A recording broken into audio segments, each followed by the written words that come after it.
नमस्कार विद्यार्थी मित्रांनो, बायजूस एक्झाम प्रेप या ऑनलाईन प्लॅटफॉर्मवर तुमचं सगळ्यांचं मनपूर्वक स्वागत. बघा, आपला रोजचा कार्यक्रम चालू आहे संध्याकाळी 7 ते 7:30चा. बरोबर आहे. सो आज ह्या कार्यक्रमामध्ये ह्या सिरीजमध्ये आपण काय बघतोय तर तुम्हाला माहिती आहे आतापर्यंत आपण 2 लेक्चर्स बघितलेत. पहिलं लेक्चर आपण बघितलं की एकंदरीत भारतामध्ये बँकिंग व्यवस्थेची सुरुवात कधीपासून आहे. बरोबर ना. त्यानंतर आपण दुसरं लेक्चर बघितलं की याच्यामध्ये काही महत्वपूर्ण असे कायदे होते जे कायदे आपल्या एक्झाम पॉइंट ऑफ व्ह्यूने महत्वाचे होते. बरोबर आहे. सो आता हे जे तिसरं लेक्चर मी बँकिंग संदर्भात तुमच्या समोर घेऊन येतोय, तर ह्या लेक्चरच्या माध्यमातून मला बँकिंग क्षेत्राकडे तुमचा बघण्याचा जो अप्रोच आहे हा थोडासा चेंज करायचा आहे. बरोबर आहे. सो म्हणून मी याला हेडिंग देऊन ठेवली की बँकिंग क्षेत्रातील महत्वाचे बदल. मग असे काय बदल बँकिंग क्षेत्रामध्ये झालेत, नेमकं काय उद्दिष्ट होतं हे बदल करण्यामागचं, ह्या गोष्टी आपण ह्या सेशनच्या माध्यमातून थोडक्यात क्लिअर करण्याचा प्रयत्न करतोय. बरोबर इथपर्यंत. आता ऐका विषय क्रमांक 1. तर तुम्हाला या विषयाला सुरुवात करण्यापूर्वी एक गोष्ट क्लिअर करून देतो. मला सांगा, आपल्या भारतामध्ये ज्या बँक आपण चालू करतोय किंवा किंवा कुठलीही बँक असू द्यात, कुठलीही बँक असू द्यात, या बँकांच्या कार्यांचा जर मी उल्लेख करतो म्हटलं तर बँकांचे 2 मुख्य कार्य आहेत. एक म्हणजे कर्ज देणे आणि दुसरं म्हणजे ठेवी स्वीकारणे. बरोबर आहे ना. एक म्हणजे कर्ज देणे, दुसरं म्हणजे ठेवी स्वीकारणे. बँकांच्या जर कार्याबद्दल मी विचार करतो म्हटलं तर ही 2 मुख्य कार्य आहेत. बरोबर आहे. मग मला एक गोष्ट क्लिअर करायची आहे की आपला जो ग्रामीण भाग आहे, आपल्या भारतातला जो ग्रामीण भाग आहे, तो आजही ह्या ग्रामीण भागामध्ये काही ठिकाणी बँकेच्या सेवा सुविधा पुरवल्या जात नाहीयेत. बरोबर आहे ना. यालाच आपल्या इकॉनॉमीमध्ये आपण म्हणतोय वित्तीय समावेशन. इंग्लिशमध्ये याला म्हणतात फायनान्शियल इन्क्लुजन. बरोबर आहे. बँकेच्या माध्यमातून ज्या सेवा सुविधा दिल्या जातात, ह्या सेवा सुविधा आजही ग्रामीण भागामध्ये पुरवल्या जात नाहीत. म्हणजेच आजही भारतामध्ये असा काही भाग आहे जो फायनान्शियल इन्क्लुजन पासून लांब आहे. आजही काही भागामध्ये बँकेच्या सेवा सुविधा पुरवणं ही काळाची गरज आहे. आजही बऱ्यापैकी यामुळे आपली जनता ही सावकारावर डिपेंड आहे. बरोबर आहे. मग हाच दृष्टिकोन डोळ्यासमोर ठेवून वित्तीय समावेशनामध्ये 100% उद्दिष्ट साध्य करण्याच्या दृष्टिकोनातून गव्हर्नमेंट ऑफ इंडियाने ह्या बँकिंग क्षेत्रामध्ये असे काही बदल केलेत ज्या बदलांमुळे ग्रामीण भागात तळागाळातल्या व्यक्तीपर्यंत बँकेच्या सेवा सुविधा पोहोचवण्याचा एक काय केलाय, प्रयत्न केलाय. ओके इथपर्यंत. आता बघा विषय नेमका आहे काय. Point number 1. त्यापूर्वी एक गोष्ट तुम्हाला क्लिअर करून देतो की सध्या आपल्या बायजूस मध्ये फेस्टिवल ऑफर चालू आहे, दिवाळी. बरोबर आहे. सो तुम्ही ज्या कुठल्या एक्झामचं प्रिपरेशन करत असाल, ह्या एक्झामच्या माध्यमातून तुम्ही तुमची तयारी आणखीन जास्त सोपी करू शकतात. कसं तर बायजूसने वेगवेगळे जे कोर्सेस लॉन्च केलेत यामध्ये एनरोल करून. स्वतः मी त्या ठिकाणी इकॉनॉमिक्स शिकवतोय, राज्यव्यवस्था शिकवतोय, करंट अफेअर शिकवतोय.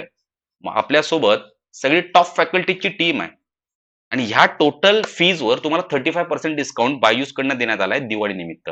सो काय करा, ऍडमिशन घेत असताना खाली देऊन ठेवलाय लाईट्स 35 हा कोड वापरा आणि लवकरात लवकर ऍडमिशन घेऊन टाका. ओके. आता येऊ आपण मुद्द्यावर. बघा, बँकिंग क्षेत्रामध्ये जे बदल करण्यात आले ह्या बदलांमागचं एक मुख्य कारण आहे ते म्हणजे वित्तीय समावेशन. मग वित्तीय समावेशन म्हणजे काय, तर मी माझ्या भाषेमध्ये त्या ठिकाणी डेफिनेशन लिहून ठेवली आहे.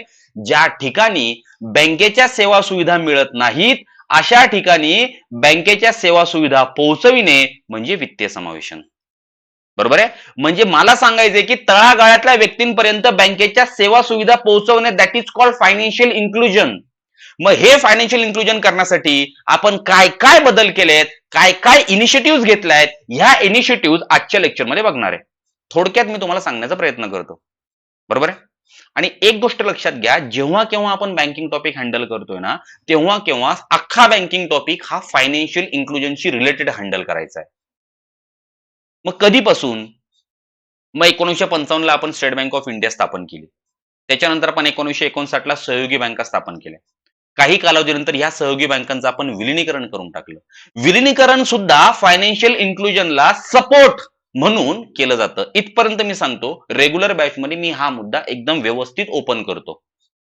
ठीक आहे. इथे आपल्याला एवढं जमणार नाहीये.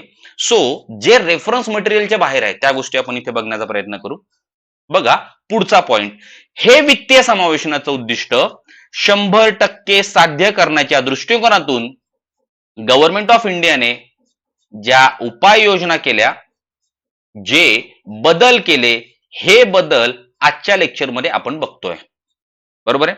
पहिला बदल तुमच्या समोर येत असेल, बँक मित्र योजना. ही नेमकी काय आहे? तर एक सरळ साधा विषय आहे. बघा फॉर एक्झाम्पल XYZ नावाचं एक गाव आहे. XYZ नावाचं एक गाव आहे.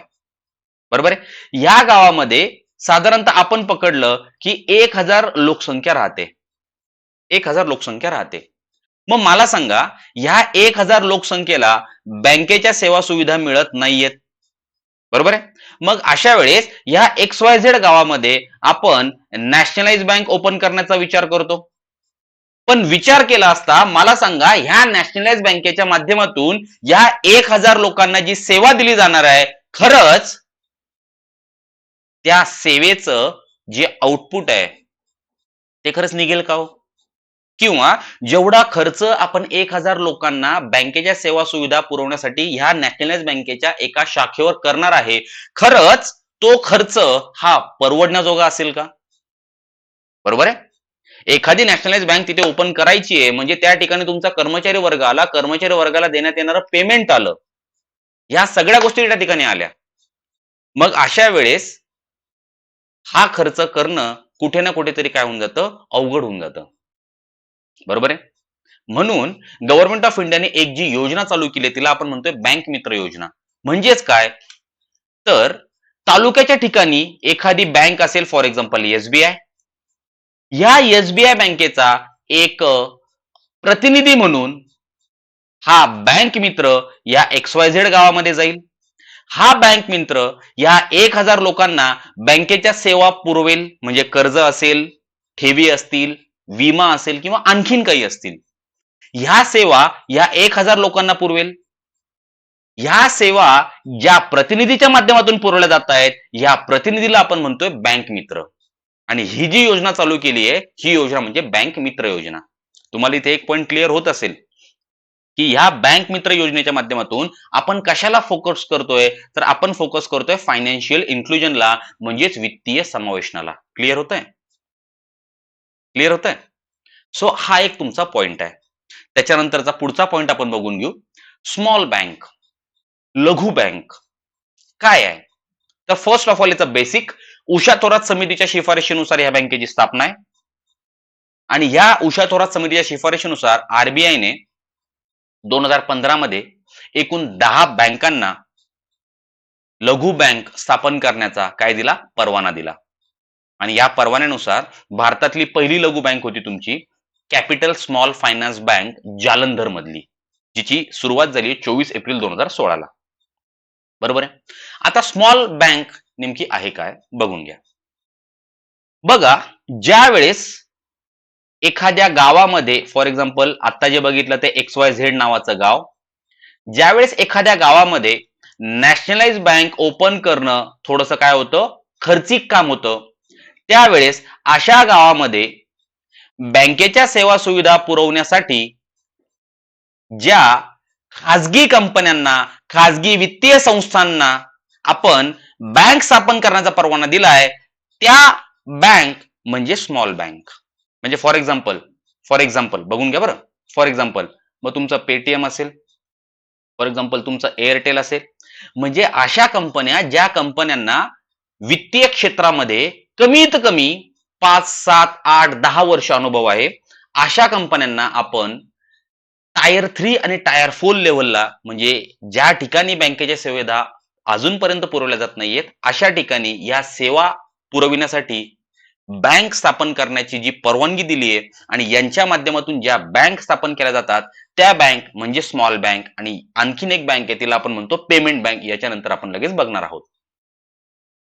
करेक्ट इथपर्यंत? याच्यानंतर आपण लगेच बघणार आहेत. तर फर्स्ट ऑफ ऑल हा पॉइंट क्लिअर करून घ्या की स्मॉल बँक नेमकी आहे काय, हिची स्थापना कशासाठी केली जाते, कुठल्या समितीच्या शिफारशीनुसार स्थापन करण्यात आली आहे, आणि सगळ्यात पहिली स्मॉल बँक ही कोणी स्थापन केली आहे आणि कधी स्थापन झाली आहे. पुन्हा एकदा तुम्हाला या ठिकाणी अंडरलाईन करून देतो की स्मॉल बँक स्थापन करण्याचा जो डिसिजन आहे हा पुन्हा एकदा फायनान्शियल इन्क्लुजनला सपोर्ट म्हणून आपण स्थापन करतोय. फायनान्शियल इन्क्लुजन म्हणजे काय, मी तुम्हाला 2 मिनिटं आधी सांगितलं. तळागाळातल्या लोकांपर्यंत बँकेच्या सेवा सुविधा पुरविणे. बरोबर आहे. मग ह्या सेवा सुविधा जर नॅशनलाइज बँकांच्या माध्यमातून पोहोचवल्या जात नसतील, तर अशा वेळेस ह्या सेवा सुविधा या अशा नवीन स्वरूपातल्या बँकांच्या माध्यमातून पोहोचवण्याचा जो गव्हर्नमेंट ऑफ इंडियाचा प्रयत्न आहे, हा प्रयत्न आपण आज बघतोय. बरोबर इथपर्यंत. आता याच्यामध्ये ज्या स्मॉल बँक स्थापन होत आहेत किंवा याच्या जोडीला तुम्हाला इथे दिसेल पेमेंट बँक स्थापन होत आहेत, यांच्यामध्ये काही फरक आहेत. एक बँक कर्ज देऊ शकते तर एक देऊ शकत नाही, किंवा बँक क्रेडिट कार्ड अलाउ करू शकते तर अलाउ करू शकत नाही, किंवा मिनिमम जी ठेवी स्वीकारण्याची रक्कम आहे ती 1 लाख आहे, काही लोकांची जास्त आहे. सो ह्या सगळ्या ज्या गोष्टी आहेत, ह्या सगळ्या गोष्टी आपल्या रेग्युलर लेक्चरमध्ये बँकिंग टॉपिकमध्ये आपण एकदम रितसर हँडल करतोय. बरोबर आहे. इथे मी फक्त तुमची लिंक ओपन करून देण्याचा एक प्रयत्न आहे की बा ह्याच्या माध्यमातून तुम्हाला कळलं पाहिजे की बा बँकिंग सेक्टर अभ्यास करत असताना आपल्याला किती व्हास्ट त्याचा कव्हरेज ठेवायचा आहे, त्याचा कव्हरेज किती मोठं ठेवायचं आहे. क्लिअर होतं इथपर्यंत. सो ही एक बँक होती जिला मी म्हणतोय स्मॉल बँक. बरोबर आहे. आता थोडंसं पुढे जाऊया. ती दुसरी म्हणजे पेमेंट बँक. तर जशी स्मॉल बँक करण्यासाठी आरबीआयने परवानगी दिली, स्मॉल बँक स्थापन करण्यासाठी जशी आरबीआयने परवानगी दिली, तशीच पेमेंट बँक स्थापन करण्यासाठी सुद्धा आरबीआयने परवानगी दिली आहे. पण ही जी बँक आपण आणली आहे ही केनियाच्या धर्तीवर आणली आहे. म्हणजे केनियामध्ये जी बँकिंग व्यवस्था आहे त्या बँकिंग व्यवस्थेच्या धर्तीवर आपण ही पेमेंट बँक आणली आहे. आणि तुम्हाला माहिती आहे ही पेमेंट बँक, एक नाव तुम्ही ऐकलं असेल, Airtel payment bank, Paytm payment bank. So इथे तो क्रायटेरिया तुमचा लागतो, ज्या वित्तीय संस्थांना वित्त क्षेत्रातला अनुभव आहे अशा वित्तीय संस्था ह्या बँक स्थापन करू शकतात. आणि याच दृष्टिकोनातून मग एअरटेलने पेमेंट बँक आपली स्थापन केली आहे. आणि ह्या ज्या बँक स्थापन झाल्या आहेत या नचिकेत मोर समितीच्या शिफारशीनुसार आहेत. क्लिअर होत आहे. सो ह्या बँक सुद्धा तुमच्या तिथेच स्थापन होणार आहे ज्या ठिकाणी बँकेच्या सेवा सुविधा पुरवल्या जात नाहीत. परत एकदा, ह्या बँक सुद्धा तिथेच स्थापन होणार आहेत ज्या ठिकाणी बँकेच्या सेवा सुविधा पुरविल्या जात नाहीत. अतिरिक्त माहितीसाठी एक गोष्ट इथे सांगून ठेवतो, ह्या बँकांच्या माध्यमातून मग ती तुमची स्मॉल बँक असेल किंवा ती तुमची पेमेंट बँक असेल, बरोबर आहे, स्मॉल बँक असेल और पेमेंट बँक असेल, ह्या बँकांच्या माध्यमातून जे एटीएम स्थापन केलं जातंय ह्या एटीएम ला म्हणतात brown label ATM. Brown label ATM. एक लक्षात घ्या बरं, यावर आयोग प्रश्न विचारत असतं, यामध्ये परीक्षांमध्ये प्रश्न विचारले जातात. सो मला सांगायचे काय ते पॉइंट क्लिअर करून घ्या. ज्यावेळेस अशा प्रकारच्या बँकांकडून एटीएम स्थापन केलं जातं त्यावेळेस त्या एटीएमला आपण म्हणतोय ब्राउन लेबल एटीएम. आणि ज्यावेळेस नॅशनलाइज बँकांच्या माध्यमातून नॅशनलाइज बँकांच्या माध्यमातून एटीएम स्थापन केलं जातं त्यावेळेस त्याला आपण म्हणतोय white label ATM. White label ATM. Clear होतंय. सो याच्यावर प्रश्न येऊ शकतो, त्यासाठी आधीच याची काळजी घेतलेली बरी. ठीक आहे. सो ह्या लेक्चरच्या माध्यमातून मी अशा प्रकारे बँकिंग क्षेत्रामधले जे बदल आहेत असे अनेक बदलांपैकी काही बदल मी तुमच्या डोळ्यासमोर घेऊन आलो आहे. बरोबर आहे. हे बदल आपण इथे बघण्याचा प्रयत्न केला. याचा एकच मेन मोटिव्ह होता, तो म्हणजे हा तुमचा वित्तीय समावेशन. बरोबर आहे. वित्तीय समावेशनाच्या दृष्टिकोनातून काय काय बदल आहेत, कुठल्या कुठल्या योजना आहेत, कुठल्या कुठल्या नवीन बँक आपण चालू केल्या आहेत, या सगळ्यांचा एक शॉर्ट बट स्वीट आढावा आपण या ठिकाणी घेतला. आता यानंतर मला तुम्हाला एक गोष्ट क्लिअर करायची आहे की बघा, ही आपली आहे बायजूसची एक्सपर्ट फॅकल्टी टीम. प्रत्येक व्यक्ती हा त्याच्या त्याच्या सब्जेक्टमध्ये एकदम परफेक्ट आहे. तुम्हाला जसे माझे फ्री सिरीज बघायला मिळत आहेत तसे प्रत्येक व्यक्तीचे फ्री सिरीज आपल्या ऍप्लिकेशनच्या माध्यमातून बघायला मिळत असतील. सो ह्या फ्री सिरीजच्या माध्यमातून प्रत्येक फॅकल्टी मेंबरचा एकच प्रयत्न आहे की असे मुद्दे तुमच्यापर्यंत पोहोचवायचे जे मुद्दे सहजासहजी तुम्हाला रेफरन्स मटेरियल मध्ये सापडत नाहीत. बरोबर आहे. मग असे मुद्दे ऐकत असताना ज्या वेळेस तुम्हाला सब्जेक्टमध्ये काही डाऊट असतात, त्यावेळेस ते सब्जेक्टचे डाऊट्स तुम्ही त्या फॅकल्टी मेंबर्सला विचारत चला. आणि जर पूर्णच सब्जेक्ट हा डाऊटफुल असेल, तर 100% एखादा कोर्स एनरोल करून ठेवा. सध्या तुम्ही बायजूस एक्झाम प्रिपरेशन ऍप्लिकेशनच्या माध्यमातून ह्या सगळ्या गोष्टी अनुभवतायत. लाईक तुमचे online class program, free series असेल, फ्री टेस्ट असतील, फ्री व्हिडिओज असतील, या सगळ्यांचा अनुभव तुम्ही घेतलाय. आता मला तुम्हाला काय सांगायचंय, की जो ऑनलाईन क्लास प्रोग्राम आहे, ज्यावेळेस तुम्ही एखाद्या कोर्सला काय करतायत, एनरोल करतायत, ह्या एनरोलमेंट नंतर तुम्हाला काय काय फायदा होतो, तो प्रत्येक फॅकल्टीचे लाईव्ह प्लस रेकॉर्डेड क्लासेस तुम्हाला बघायला मिळतात. सोबत सोबत तुमचा डेली स्टडी प्लॅन आम्ही ह्या ठिकाणी तयार करून देतोय. 100% तुमचं डाऊट रिझोल्युशन असणार म्हणजे असणार, ही गॅरंटी माझी आहे. जर मला बघायचं असेल तर रोज दुपारी 2 ते 3:30 इकॉनॉमिक्सची माझी बॅच चालू आहे आणि संध्याकाळी 8 ते 9:30 आपली पॉलिटीची बॅच चालू आहे. सो या बॅचेसला या किंवा तुमचा जर कोणी मित्र जॉईन झाला असेल तर त्याला एकदा विचारा. ठीक आहे. त्यानंतर तुम्हाला पूर्ण पीडीएफ मटेरियल आम्ही अवेलेबल करून देतोय. बरोबर आहे. हे पीडीएफ मटेरियल तुम्हाला ऍप्लिकेशनवर जरी गेलात तरी दुसऱ्या मिनिटाला दिसतं. ठीक आहे. सो हा एक प्रयत्न की जे रिअल आहे ते तुमच्यापर्यंत पोहोचवायचं आहे. त्यानंतर सध्या आपल्या ह्या 3 बॅचेस चालू झालेल्या आहेत. पहिली तुमची संयुक्त सर्वसमावेशक बॅच, दुसरी राज्यसेवा फाउंडेशन आणि तिसरी जर तुम्ही पुढील भरतीची तयारी करत असाल तर. या तिन्ही बॅचेस लॉन्च झालेल्या आहेत. सो ह्या बॅचेसला जर प्रवेश घ्यायचा असेल तर लवकरात लवकर घ्या. सध्या 35% डिस्काउंट चालू आहे. ओके इथपर्यंत. सो बघा, हे आहे आपलं टेलिग्राम चॅनल. या चॅनलच्या माध्यमातून आम्ही काय करतोय, तर काही नोट्स ज्या तुमच्यासाठी महत्वाच्या असतील त्या पुरवण्याचा प्रयत्न करतोय. काही अपडेट्स ज्या तुमच्यासाठी महत्वाच्या असतील त्याही तुमच्यापर्यंत पोहोचवण्याचा प्रयत्न करतोय. सो हे टेलिग्राम चॅनल जॉईन करण्यासाठी काय करा, याचा स्क्रीनशॉट काढा, हे चॅनल सर्च करा आणि जॉईन करा. ओके इथपर्यंत. सो आजचं हे लेक्चर आपण इथे थांबूया. उद्या परत भेटू नवीन काहीतरी विषय घेऊन. तोपर्यंत सर्वांना have a good day. Thank you.